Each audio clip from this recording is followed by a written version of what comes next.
Geralt. Mwah, mwah. Oh, Yennefer. Mwah, mwah. I love you. Yo-yos. I love yo-yos.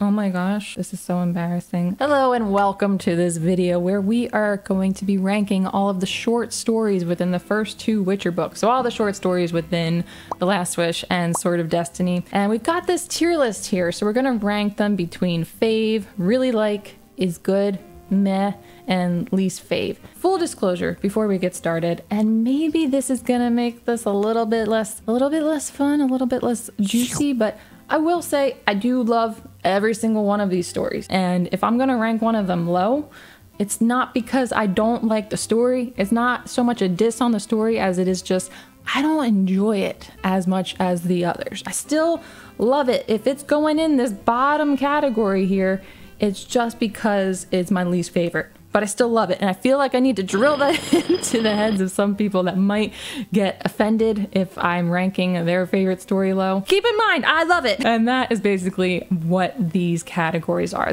I'm just ranking them based on my level of enjoyment. Is my tier list. I can do what I want with it. Sorry, I had to get a little bit serious with you for a second. But now that that is out of the way, I think we can go ahead and rank them. Okay, so we're gonna be going in order from the very first story up to the very last one. And the very first story is The Witcher. This is the Striga story. Geralt fights a Striga. It was cursed. It was the young girl. After the curse is lifted, it's actually King Foltest to marry his daughter. And Geralt, he manages to lift the curse. And it's a good day for Foltest, because he gets what he wants, but it's definitely not a perfect ending. Anyway, I'm gonna go ahead and rank this in. It's good. It's not gonna be too low on my list. It's not gonna be too high on my list because I think the Striga fight was really cool. I think that there was a lot of dark themes in this, which really added to the story, but we also got a happy ending, except for Geralt, of course, because he almost died, but he still was successful in what he was trying to do. But I will say there are some inconsistencies, and I get it. This is the very first story, the very first thing you're reading in the entire series. So if there are some tiny little pieces of lore that really don't match up with what happens throughout the rest of the books, it's understandable. I'm not knocking it. I'm just saying that there are some inconsistencies in it, and that does take away a little bit from my level of enjoyment. Don't think that it's a problem. I get how that happens, but it is going to affect the way that I feel about the story when I reread it. And I will also say that compared to some of the other stories within the first two books, it's a bit forgettable. I don't know if that's because it's the first one or what, but it just doesn't feel like one that stands out. When I think about all of the stories, this is one that's not gonna pop into my head first. Does that make sense? Moving on, we are gonna talk about A Grain of Truth. So this is with the cursed Nivellen and the Bruxa, the Geralt fights at the end, and I'm gonna go ahead and rank this one in really light. Great story. A lot of people love this one, and it's very understandable as to why. The results of Nivellen's curse are super fascinating. The house does what he tells it to do, kind of like he's got a smart house. Hey Google, I'm home! He was a pretty lonely guy before he was cursed, and then after he received the curse, he would have company all the time in the form of these young women, and they benefited from it a lot. Their fathers did, so it was kind of a great thing all around. And the way that he tells the story is so compelling. Sometimes when you're reading somebody telling a story within a story, it can get a bit boring, a bit monotonous. He told it in such a captivating way. Like you're flipping through those pages so fast. Like you don't want it to end. Like you just want to keep reading until you find out what happened.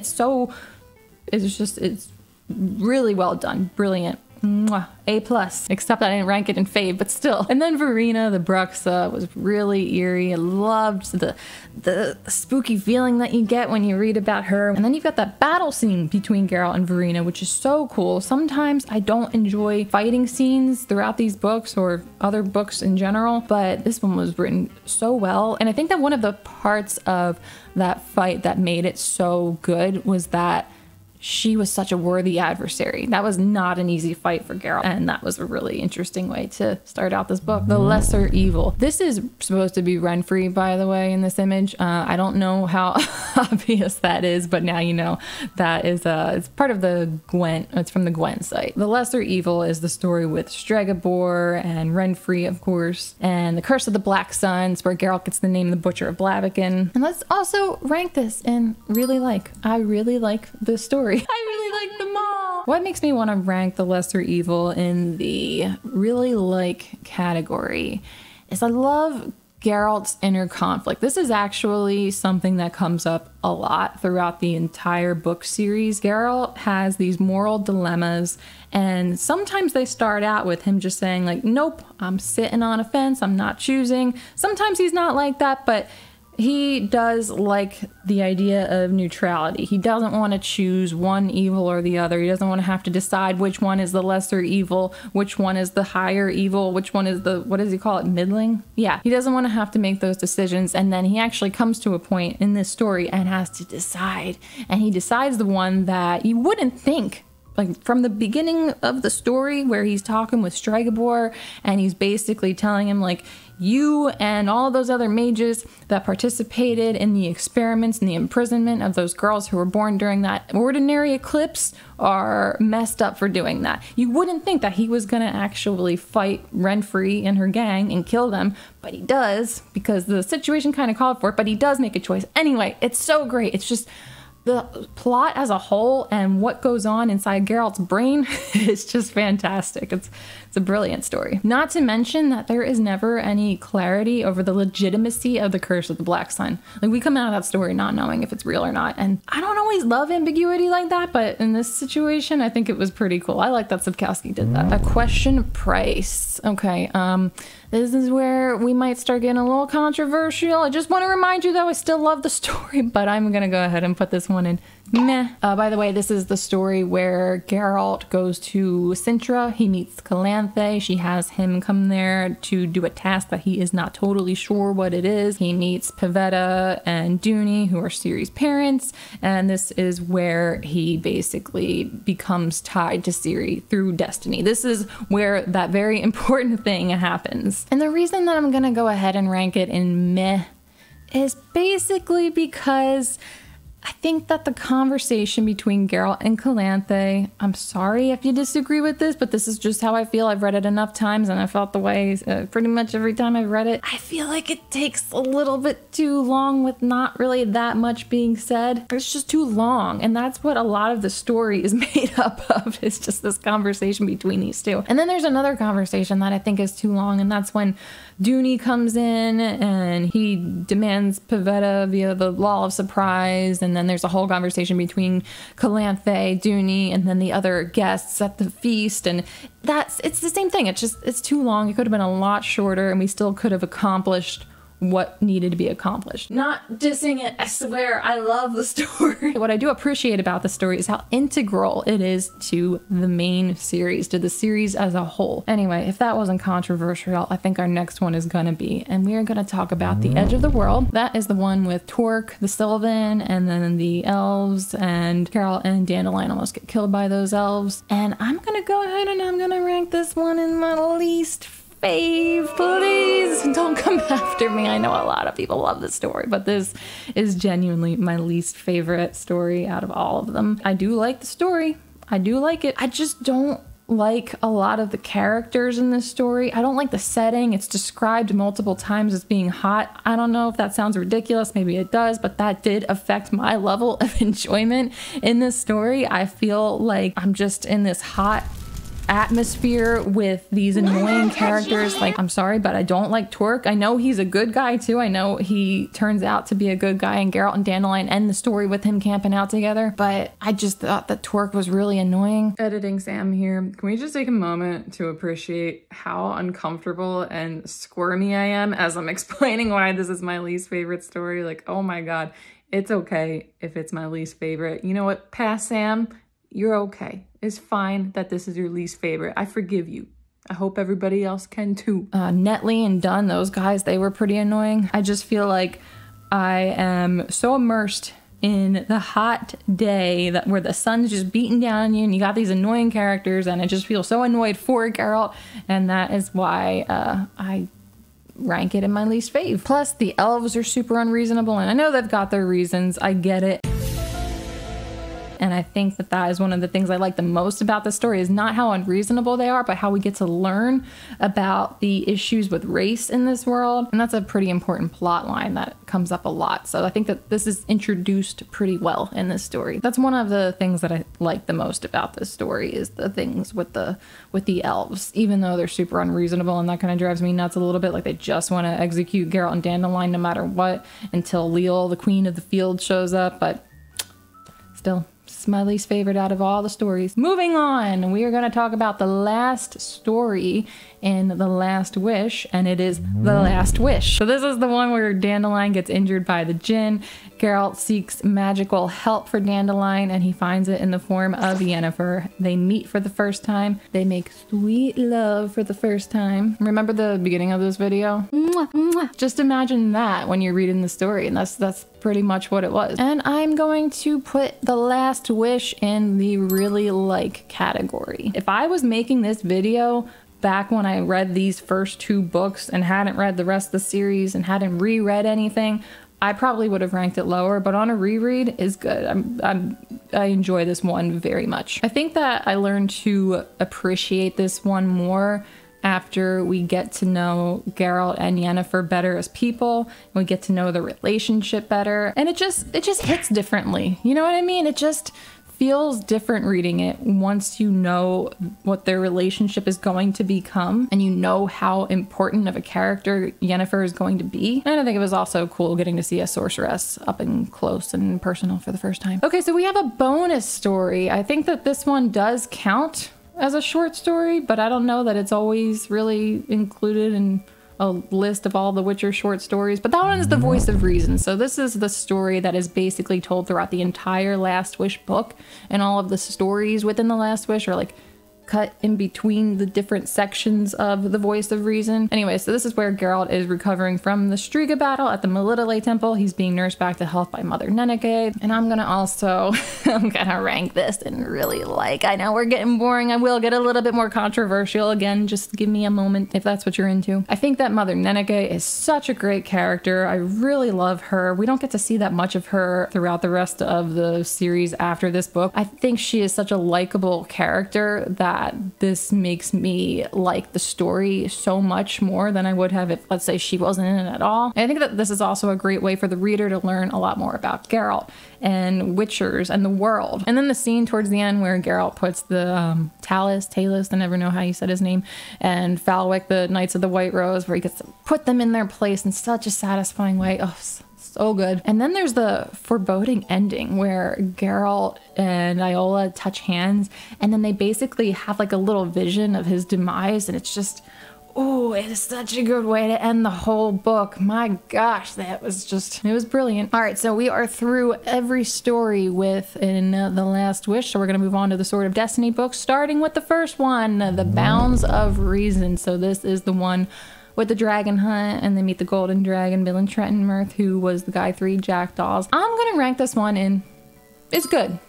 It's good. I think that the dragon hunt is really fun. 3 jackdaws is such a cool character, especially when you find out that he is Villain Trenton Mirth. The fallout from Geralt and Yennefer goes down here, and I think it's really interesting to get to see her anger towards him. And then you get to see how this adventure brings them back together, and I think that that is a nice pleasant thing that's pretty cool. It is not ranked higher though because a lot of the characters piss me off. That has a big impact, believe it or not, on how I feel about a story. If that's why The Edge of the World is ranked as low as it is. There's that Dorgare. He's the sorcerer who is all about like the preservation of monsters. And he gives Geralt a hard time when Geralt didn't even start anything with him. The same thing with the Crinfried Reavers. They're pretty unsavory characters. And then there's also Gillensteern and Ike of Denesle, and they're all just annoying, and they just damper my mood a little bit. Just a little bit, not enough to make me hate the story because I still love it. It's just lower, a little bit lower on my list is all. Speaking of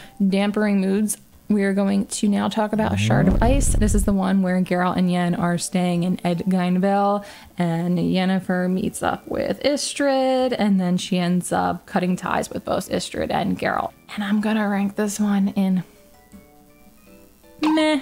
I'm so sorry to do it, but I gotta do it. It's just how I feel. I'm ranking this one pretty low because it's so sad. It's just such a sad story. And not to say that if a story makes you feel emotion, you can't love it. And I do love it. Oh my gosh, I think I have a problem. And then Geralt's also just in a bad mood the whole time, and you really feel it. Like, his mood rubs off on you well. And that's actually speaking highly of Sapkowski's writing. If you're able to affect my mood based on your character's mood, you're being very descriptive. But you know what? I have a lot of respect for this story, but I would rank it lower if it were not for how informative this story is into Geralt and Yennefer's relationship and into who they both are as people. These are two deeply complicated, flawed, and just messed up individuals. Like, they both have a lot of internal problems, and it shines in this story. And it just shows why, even though, like Dylan Trentenmer told them, they were made for each other, nothing will come of it. I think that that is really good insight into these characters. I think it's so smart, but it just makes me sad. Breakups are sad. And it's not like there's just one sad moment in the story. The whole thing is sad. I love the story. I respect it. But when I am done reading it, I want to get under the covers and cry. So it's got to get ranked low on my tier list. Next up, we got a fun story here. We have Eternal Flame. So this is the story where Geralt meets the Doppler Dudu, who is impersonating Dainty Beavervelt the halfling. And let's go ahead and rank this in really, like, it's a fun story. I love this story. It's great. I think that it's a nice chance to step away from Geralt's problems and focus on someone else's problems. And I think it's super entertaining how the whole time you think that Dudu is screwing over Dainty, but really he's actually helping him out. I don't think that's what his intentions were, but he was helping him out nonetheless. And then the ending is nice and happy. Everybody's like, oh yeah, let's go over to the house and all have ourselves a and it's, I mean, it's not my taste, but that's what they do and everybody's happy about it. But one thing about this story is it doesn't really do too much to move the story, the main story, like the series along. We don't really get to learn too much about any important characters. There's no plot development. They're short stories, so really this is kind of like the ideal short story. It really is doing what a short story should do. A Little Sacrifice. This is the story with the mermaid Shinaz and Essie Davin, also known as Little Eye. I'm gonna rank this one in fave. In my podcast, when I reviewed this chapter, I actually talked about how this was my favorite, and it still is. By the way, I have a podcast where I review each chapter of the Witcher books, so if you are not already familiar with that and that sounds like something you'd be interested in, go ahead and check that out. I'll link to the playlist in the description. So why am I ranking this one in fave? Why does this get the top ranking? Okay, number one, mermaids are always cool. I was playing mermaids in the swimming pool when I was a little kid with my friends, and still love mermaids to this day. So if it's gonna have mermaids, it's already going to have a really big impression on me. Essie Davin, Little Eye, she's great. She's understandable. I think that she's an extremely, just immediately, you meet her in the story, you never see her again, but you just feel like she's just a very sympathetic character. You just feel like you'd be, well, at least I feel like I would be friends with her. And her unrequited feelings for Geralt, they just tug at the heartstrings, don't they? This is also the story where Dandelion, you start to look at him as more of like a human, like a character, instead of Geralt's silly friend who was just kind of there to provide some comedic relief. And then the violent discovery of the underwater race just keeps you on the edge of your seat. That is such a fun, action-packed scene. And then you've got the reveal of Essie's death at the end. Oh, it's so sad. She's a character that we just met, but it stirs so many powerful emotions. And I know that I ranked A Shard of Ice lower because of the emotions that came with it, but I didn't feel sad the whole time reading A Little Sacrifice. That sad moment didn't come until the end. And I think that that's one that's just a big part of what makes me love it so much, is that it's just a roller coaster of emotions. Like you're feeling sorry for her and you're really adoring her, and then there's the action scene with the underwater race, and there's this and that, and you're just all over the place, and it's got mermaids. It's got a lot to balance it out. I hope that makes sense. I think it does, at least. I don't know. The Sword of Destiny. This is where Geralt and Ciri meet in Brokilon Forest, and I'm gonna go ahead and I'm also gonna rank this and really like. So this goes high on my tier list because, well, it's where Geralt and Ciri meet. And that's not the only reason, but I love their meeting. I love how they are bickering back and forth at first, but then they come to really like each other and get along super well very fast. It's not a coincidence that that happens. And Brokilon is really cool to learn about, although their practices are questionable. And then the ending where Geralt leaves Ciri with Mousesack, and then she wakes up and she's yelling at him not to leave her, and that's pretty emotional, and I like that scene a lot. And I think it's a great way to segue into the final story, which is Something More. So this is the story where Geralt almost dies protecting the merchant Yurga. He's healed by his mother. There's a lot of really interesting flashbacks. And then the story ends with he and Ciri becoming reunited. I'm also going to rank this one in fave. And if you tell me I can't have two favorites, well, you're wrong. I can, because look at it, I did it. All of it. This whole story was just so powerful. The flashbacks where he was under the effects of the hallucinogens were all so great. Like his meeting with Calanthe, I think that this meeting was way better than the first meeting that they had. I thought that their conversation this time was way more interesting. His one night reunion with Yennefer, although it doesn't start out this way, it ends just so raw and emotional. And then and then she tells him to ride for Sintra. Like what? Oh, it's just, oh, it's so good. And then we got Geralt's talk with his mother, and then his encounter with death in the form of a young woman when he's about to read, or when he thinks that he's about to read Yennefer's name at the bottom of the monolith.